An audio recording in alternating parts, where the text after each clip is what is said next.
Hello नमस्कार दोस्तों। तो इस तरह से आपको दिख रहा है ये पार्टी बैलेंस आ रहा है। जैसी पार्टी का नाम डालूंगा वहाँ पार्टी बैलेंस आ जाएगा। ये हमारे लिए बहुत ही जरूरी होता है जब हम परचेज का 50 लाख से ऊपर टर्नओवर हो जाता है और टीडीएस काटते हैं उसके लिए बहुत बढ़िया। तो आइए कैसे किया हमने, तो देखते हैं। हमने F12 दबाया।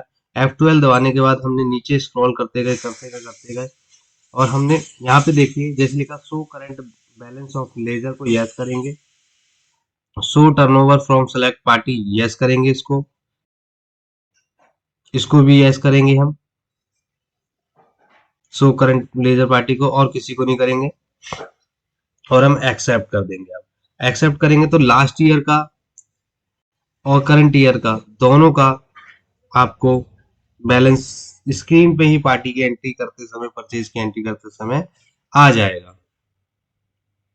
तो आइए मैं करके दिखाता हूँ आपको। अब देखिए मैंने ये पार्टी का नाम डाला तो इस तरह से आ गया।